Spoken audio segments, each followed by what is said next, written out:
अरे वाह, आज तो आंटी ने मेरी पसंद का खाना बनाया है। वैसे मैं यहाँ आप सबको खुशखबरी देने आई थी, पर सोच रही हूँ कि आप पहले पेट पूजा कर लो। आंटी, मुझे भी कड़ी चावल खाना है। हाँ बेटा, क्यों नहीं, ये लो, तुम ये खा लो, मैं बाद में खा लूंगी। इस तरह शीला अपने हिस्से का खाना सिमरन को दे देती है और खाना खाते हुए सिमरन अपनी दोस्त और उसके परिवार से कहती है, आंटी आपको पता है मेरा भी रिश्ता लग चुका है और मेरा ससुराल नदी के पास है। मुझे तो सोच के ही खुशी हो रही है। अच्छा मैं चलती हूँ, अगर माँ को पता चला कि मैं यहाँ आई हूँ तो वो बेकार ही नाराज हो जाएंगी। निशा मैं चलती हूँ, कल फिर आऊंगी मिलने। सिमरन अपनी शादी की खबर देकर वहाँ से चली जाती है, जिसके बाद शीला दुखी हो जाती है। शीला, मैं जानता हूँ तुमने अपने हिस्से का खाना सिमरन को दिया था, पर तुम उसे मना भी तो कर सकती थी। कैसे मना करती, बहुत जल्द बच्चों की शादी हो जाएगी, पता नहीं वो फिर कभी मेरे हाथ का कड़ी चावल खा पाती या नहीं। और हम गरीब तो कभी कभी अच्छी चीज खाते हैं और उसे मेरे हाथों का खाना बहुत पसंद है। पर मुझे खुशी है, मेरी बेटी न सही पर सिमरन की शादी तो अच्छी जगह हो रही है। माँ, आप दुखी है ना, क्योंकि मेरा ससुराल तालाब के पास है और सिमरन का ससुराल नदी के पास।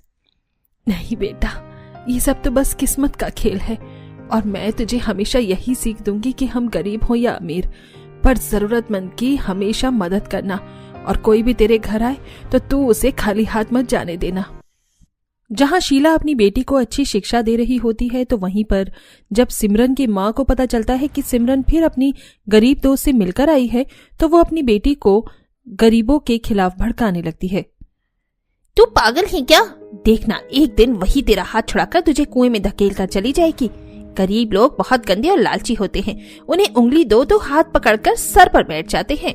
इनसे जितनी दूरी बनाकर रखो उतना अच्छा है। सिमरन की माँ उसे समझाती रहती है, पर सिमरन अपनी माँ की एक नहीं सुनती और अपने कमरे में चली जाती है। समय यूं ही बीतता है और दोनों शादी करके अपने ससुराल चली जाती हैं। माँ जी, यहाँ कितनी बदबू आ रही है, आप सब कैसे रहते हैं? बहू, हम तो शुरू से ही यहीं पर रह रहे हैं। घर के पास ही तालाब होने की वजह से ये गंदी सी बदबू आ रही है, पर धीरे धीरे तुझे भी आदत हो जाएगी। अपने ससुराल आते ही बदबू से निशा परेशान हो जाती है और वो जब अपने कमरे में जाकर कमरे की खिड़की खोलती है तो उसके सामने ही तालाब होता है और वो देखती है कि कुछ औरतें जाकर उसमें कूड़ा फेंक रही हैं। ऐसे ही ये तालाब इतना गंदा हो चुका है, ऊपर से यहाँ के लोग इसमें कूड़ा डालकर इसे और गंदा कर रहे हैं। दिवाकर, तुम जाकर बोलते क्यों नहीं? किसे जाकर बोले निशा, हम तो खुद इस तालाब में कूड़ा फेंक रहे हैं। यहाँ तक कि घर का गंदा पानी भी उसी तालाब में जाता है। यहाँ कूड़ा और पानी का निकास ही नहीं, क्या करें हम? दिवाकर की बात सुन निशा हैरान रह जाती है और वो पूरी रात सोने की कोशिश करती है, पर उसे नींद नहीं आती। तो वहीं जब सिमरन अपने ससुराल पहुंचती है तो अपने घर के पास साफ सुथरी नदी देख काफी खुश होती है। माँ जी, हमारी तो घर के पास ही नदी है और पास में ही नदी होने की वजह से कितनी ठंडक भी है यहाँ। बहू, रात में तो तुझे और ठंडक महसूस होगी और सुबह 5 बजे उठकर देखना क्या मौसम रहता है, और यहाँ का सनसेट भी बड़ा ही प्यारा लगता है। कल मैं तुझे सनसेट दिखाऊंगी। सनसेट का नाम सुनकर सिमरन काफी खुश होती है और वो अपने कमरे में जाती है और कमरे की खिड़की खोल नदी को देखती है। अमित, मुझे तो कल सुबह का इंतजार है, जब मैं सुंदर सुंदर नदी को देखते हुए अपनी पहली रसोई करूंगी। हाँ हाँ, क्यों नहीं, आप चलो सो जाओ, बहुत रात हो गई है। इतना बोल सिमरन सो जाती है और सुबह जल्दी उठकर अपनी पहली रसोई के लिए जाती है। और जैसे ही वो रसोई की खिड़की खोलती है तो वो देखती है कि नदी के सामने कुछ बच्चे और कुछ लोग आकर एक्सरसाइज कर रहे हैं, तो कुछ अमीर लोग वहां अपने डॉगी को सैर कराने आए हैं। इतना अच्छा नजारा देख सिमरन को काफी अच्छा लगता है।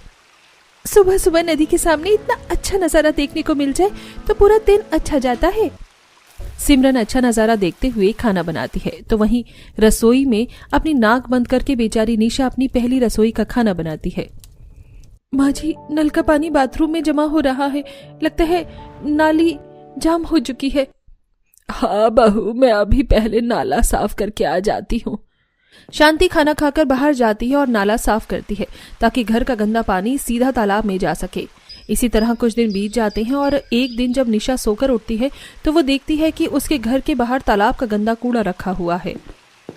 माँ जी, बाहर देखिए, किसी ने हमारे घर के बाहर तालाब का सारा गंदा कूड़ा रख दिया है।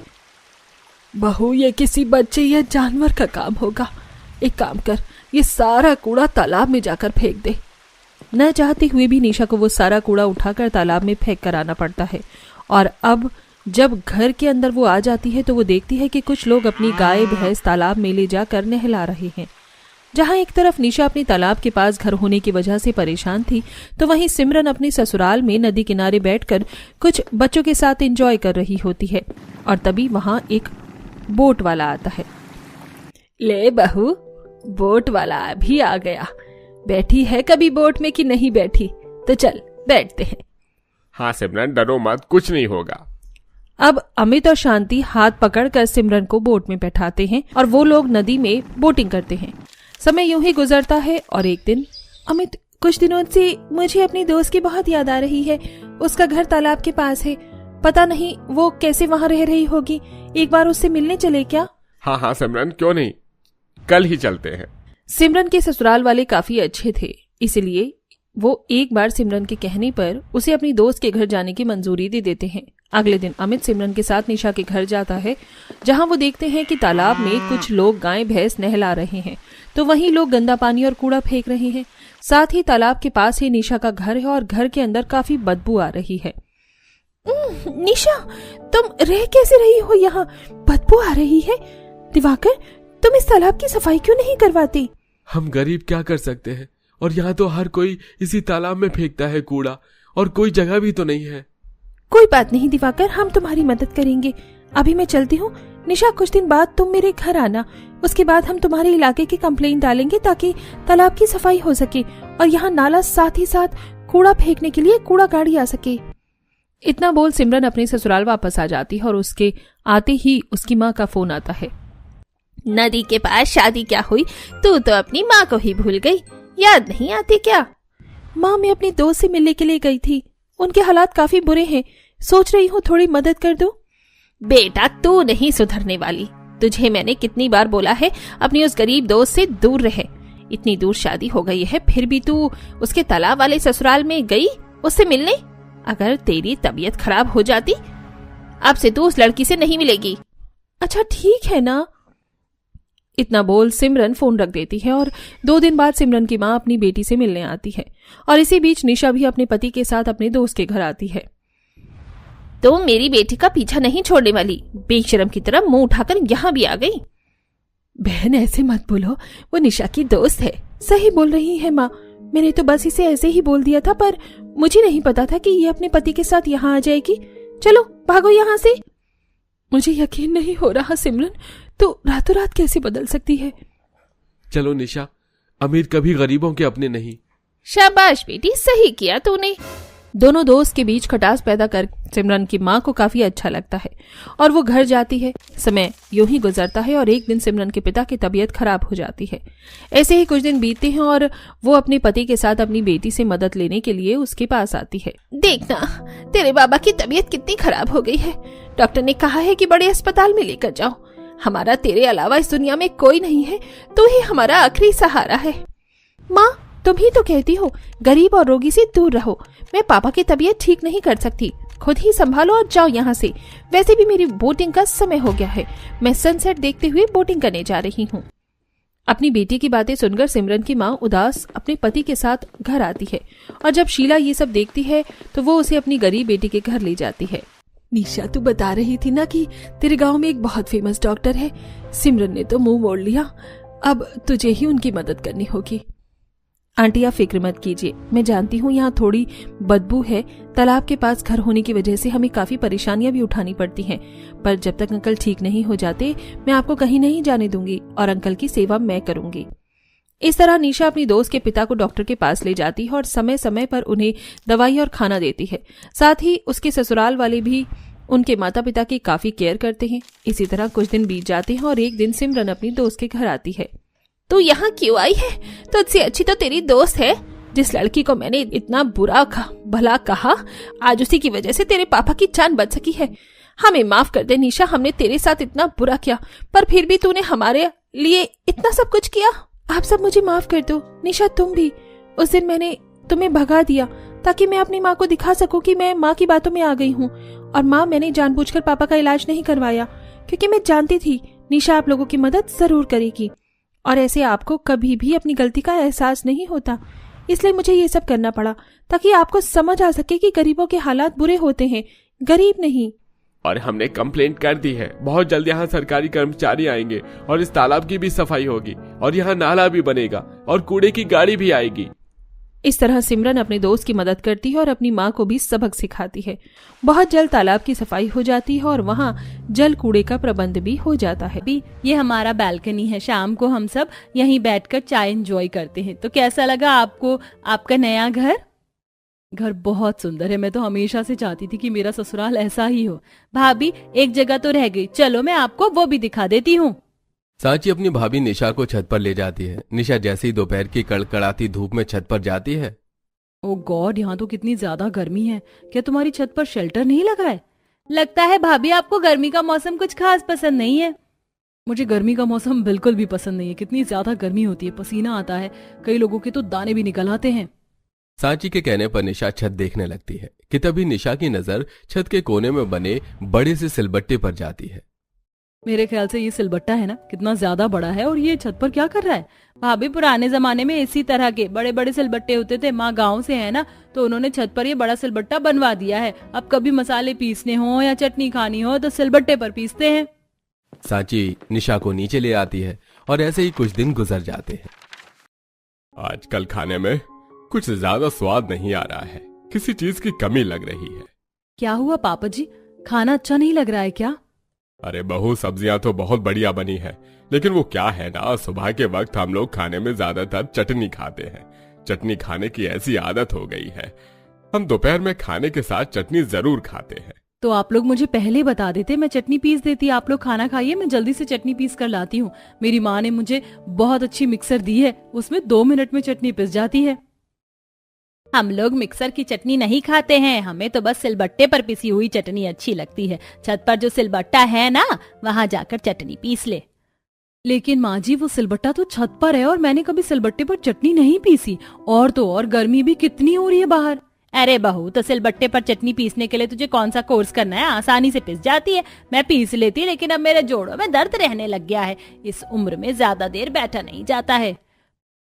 माँ जी, लेकिन भाभी तो मुझसे पहले की है ना घर में, उन्हें तो आदत होगी। निशा, कैसी बात कर रही हो तुम? तुम्हें तो पता है मेरा मुन्ना अभी सिर्फ 3 महीने का है और ये 2 मिनट के लिए भी मेरी गोद नहीं छोड़ता। देखो, खाना खाने के वक्त भी मैं इसे गोद में लेकर बैठी हुई हूँ। अब इसे लेकर तो मैं धूप में जाऊंगी नहीं, इसलिए तुम ही पीस लो, इससे तुम्हारी आदत भी बन जाएगी। अभी तो हम लोगों ने लगभग खाना खा लिया है, तो तू कल से सुबह और दोपहर के खाने के वक्त सब्जी बनाने के बाद साथ में चटनी भी पीस लेना।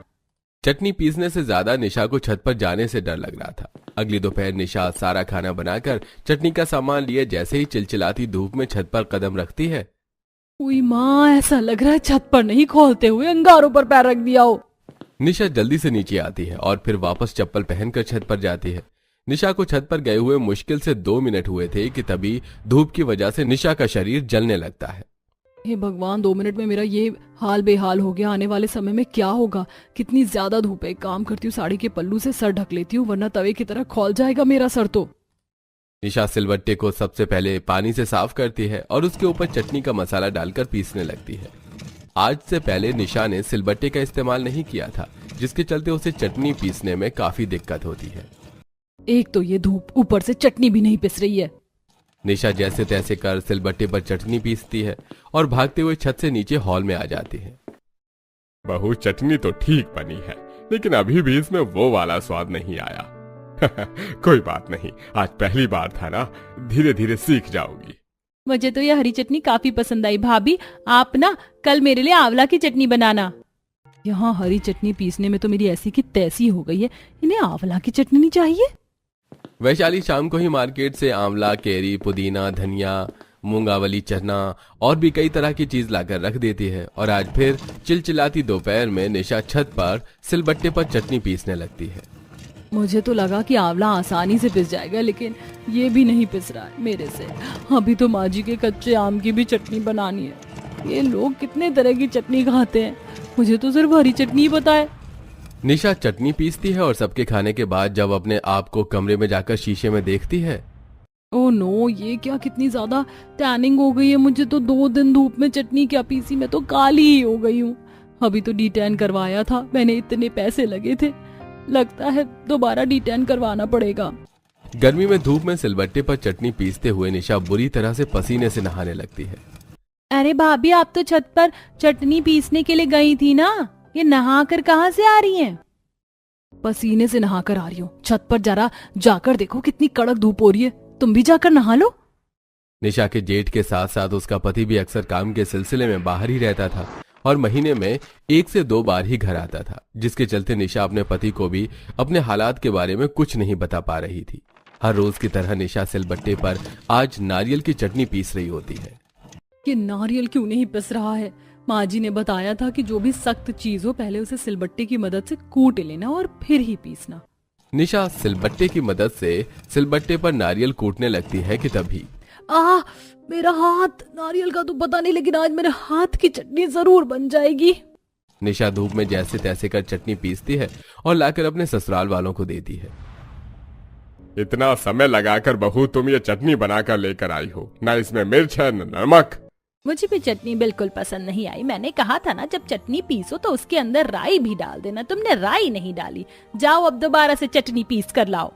निशा मन ही मन रोते हुए धूप में जाती है और एक बार फिर छत पर बैठकर सिलबट्टे पर चटनी पीसती है, लेकिन इस बार भी उसकी चटनी में कमी निकालने से उसके ससुराल वाले बाज नहीं आते। अब ये कैसी चटनी बनाई है आपने? प्याज भी ठीक से नहीं पीसी, दरदरी सी हो रही है। कितनी बार कहा है बहू, नारियल की लहसुन की चटनी में तड़का लगा कर लाया कर। ये चटनी बिना तड़के के मजा नहीं आती है। कभी पीसेगी तो बिल्कुल मोटी मोटी चटनी पीस देगी, या तो फिर कभी पानी जैसी बना देगी। 2 से 3 हफ्ते में ही बेचारी निशा कड़कड़ाती धूप में सिलबट्टे पर चटनी पीस पीस कर परेशान हो चुकी थी। वहीं आज निशा का पति ओमकार काम से घर आता है। सबसे मिलने के बाद ओमकार जैसे ही अपने कमरे में जाता है तो देखता है कि निशा सो रही है। निशा की किसी उंगली पर पट्टी बंधी है तो किसी उंगली पर दवाई लगी हुई है। निशा का रंग भी काफी ढल चुका है। ये सब देखकर ओमकार काफी हैरान होता है और निशा को नींद से उठाता है। निशा, निशा, ये तुमने क्या हालत बना ली है? तुम्हारा रंग कितना ढल गया है और तुम्हारे हाथों को क्या हुआ? अच्छा हुआ ओमकार तुम आ गए, पता है मैं तुम्हारा कब से इंतजार कर रही थी। निशा ओमकार को सारी बात बताती है। ओमकार को काफी गुस्सा आता है और वो निशा का हाथ पकड़कर उसे सबके सामने हॉल में लेकर आता है। ये क्या हालत बना दी है हमने मेरी पत्नी की? मैं इसे घर में शादी करके धूप में बैठकर सिलबट्टे पर चटनी बनाने के लिए नहीं लेकर आया था। तो क्या हुआ, उसने जरा सी चटनी पीस दी तो कौन सा मैं इससे खेतों में हल चलवाती हूँ? वाह बेटा, पत्नी को आए हुए भी 1 महीना भी नहीं हुआ और तू उसका अभी से गुलाम बन गया। हमें तो आज तक कोई दिक्कत नहीं हुई। आप गांव की हो, आप तो बचपन से सिलबट्टे पर चटनी पीसती आई हो और इतना ही सिलबट्टे की चटनी खाने का शौक है तो सांची से क्यों नहीं करवाती हो? और भाभी भी तो है। कल को तेरी बहन भी शादी करके चली जाएगी, वहाँ ससुराल में भी वो काम करे, यहाँ मायके में भी। और तेरी भाभी की गोद में बच्चा नहीं है क्या? अगर बच्चा नहीं होता तो वो तो खुशी खुशी चटनी पीसती। क्या और मिला बहू? सही कहा ना मैंने? सिलबट्टे पर रोज चटनी पीस पीस कर मैं भी परेशान हो गई थी, इसलिए इससे बचने के लिए मैंने भी शादी के 1.5-2 साल में ही बच्चा कर लिया ताकि चटनी ना पीसनी पड़े। सुन लिया आपने? अब इस घर में सिलबट्टे पर पिसी हुई चटनी नहीं बनेगी। मैं भी देखती हूँ कि कैसे चटनी नहीं बनेगी। ओमकार और वैशाली की काफी बहस शुरू हो जाती है और गुस्से में ओमकार छत पर जाकर सिलबट्टे से सिल तोड़ देता है, जिसके चलते अब घर में चटनी बनना ही बंद हो जाती है। बिना चटनी के घर में कोई भी दोपहर में ठीक से खाना नहीं खा रहा था, जिसे देख निशा को बिल्कुल भी अच्छा नहीं लगता और वो आज दोपहर के खाने में सबके लिए चटनी लेकर आती है। ये लीजिए माँ जी, चटनी खाइए। आज मैंने आप सबकी मनपसंद चटनी बनाई है। नहीं खानी चटनी, ये तूने मिक्सर में बनाई होगी और हमें मिक्सर वाली चटनी बिल्कुल भी नहीं पसंद। माँ जी, मैंने मिक्सर में नहीं बनाई, एक बार खाकर तो देखिए। सभी लोग जैसे ही चटनी को चखते हैं तो सबको वो काफी ज्यादा पसंद आती है और सबको सिलबट्टे की चटनी जैसा ही स्वाद आता है। पसंद आया ना आपको? चटनी मिक्सर में नहीं बल्कि इमाम दस्ते में बनी हुई है। ये सिलबट्टा तो छत पर बना था, इसलिए मुझे धूप में वहीं बैठकर चटनी पीसनी पड़ती थी।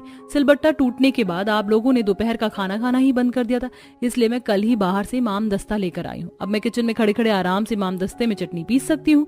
बिल्कुल सिलबट्टे का ही स्वाद देता है ये भी। और अब से निशा इमाम दस्ते में ही चटनी पीसती है, जिसे उसे धूप में जलना भी नहीं पड़ता और उसके ससुराल वालों को भी पुरानी चटनी का स्वाद मिलता है।